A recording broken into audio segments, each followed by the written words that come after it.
A great number of us wish for wealth and financial independence, but wishing alone isn't going to help us achieve our goals. If we want to get rich and realize our dreams, we need to recognize a burning desire within us.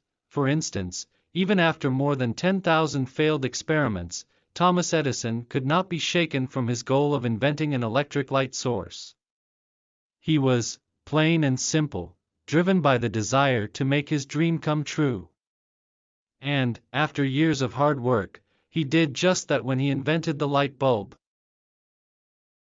Every success story begins with people who know what they want to achieve, so before you begin chasing after any old dream, you should start by defining your own personal goal as precisely as you can.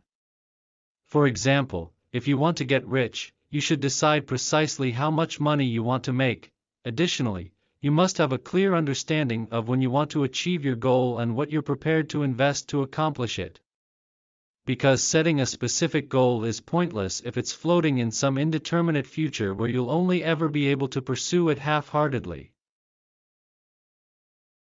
Having an unwavering faith in yourself is a way of making sure that you can, and will, achieve your goals. You can only achieve success if it's based on self-confidence and an unwavering faith in yourself. No wealth has ever been acquired, no faraway continents ever discovered, nothing ever invented without this faith as its basis. Our own faith in ourselves has an enormous influence on our self-image and way of life. It can, in the truest sense of the word, help us move mountains. Unwavering faith in yourself is not necessarily something you're born with or that falls from the sky. Anybody can develop it, bit by bit, through autosuggestion. Autosuggestion describes a way of influencing yourself by thinking very specific and purposeful thoughts or ideas. You can use it to convey certain commands or positive goals to your own subconsciousness and, in doing so, to increase your own belief in yourself. Knowledge can make it a lot easier to achieve your aims in life. All you have to do is take a few basic points into consideration.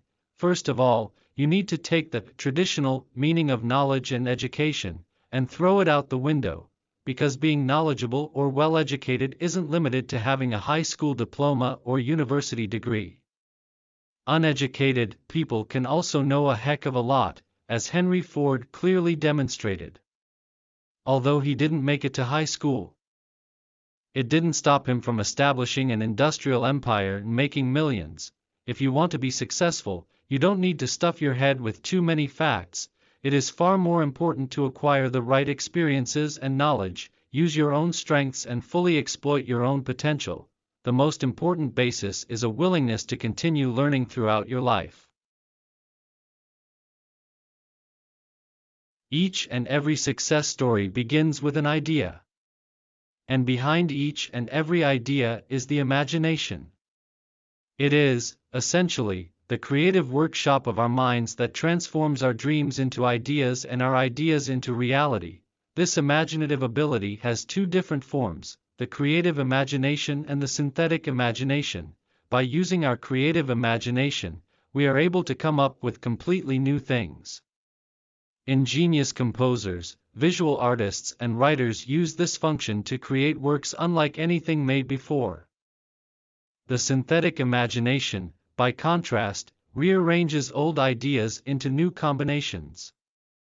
The developers at Sony, for example, were using that faculty when they decided to further develop the playback device or dictaphone used by journalists, turning it into a portable music player everybody could use, and so the Walkman was born. One important building block for professional success is an awareness of your own strengths and weaknesses, in other words, being self-aware.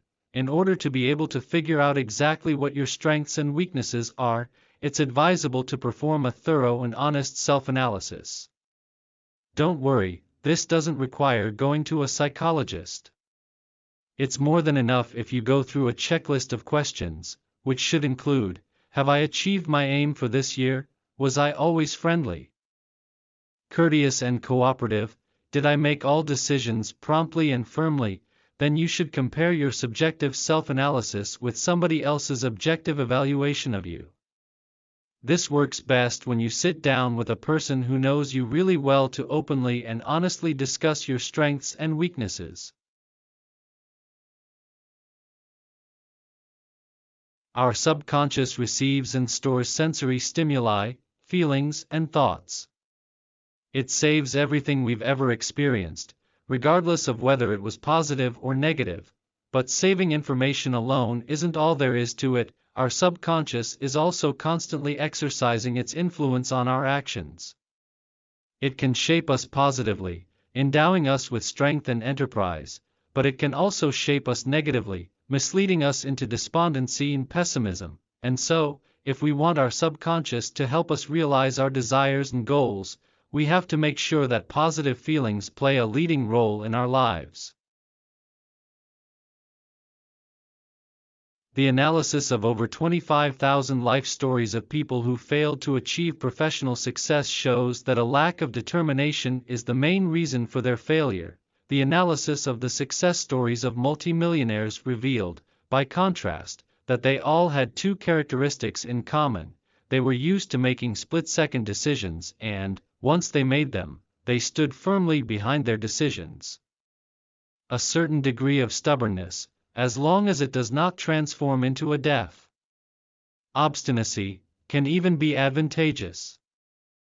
Henry Ford, in particular, was known to stick to his decisions for a long time. For example, many people advised him to replace his famous, but not terribly beautiful, Model T with a new model. But he held on to the car for a long time and was thus able to continue bringing in sizable profits with it. Over the course of any project, regardless of its nature, we are all bound to encounter obstacles and difficulties. In such situations, most of us are too quick to give up our plans and let the project die. But there are a few people who, despite all the obstacles, stick to their original plans and give their dreams space to blossom into reality. Persistence and endurance are key. That means, above all, that we work constantly on the realization of our goals and don't lose sight of them. However, obstinacy and inveteracy should be avoided at all costs. If, say, there's a dire need for a price correction, you also have to be willing to implement it.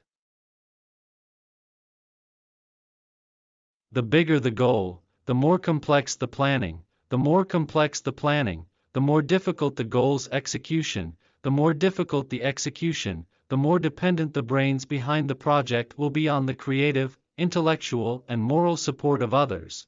This mutual backing works best in the form of a brain trust, a select group of intelligent people. A brain trust is a union of like-minded people, which, contrary to a network, which is a more casual cooperation between partners, focuses on defining a common goal, developing competencies, and having a system of checks and balances. Thank you for watching. Please subscribe and stay tuned for more book discussions.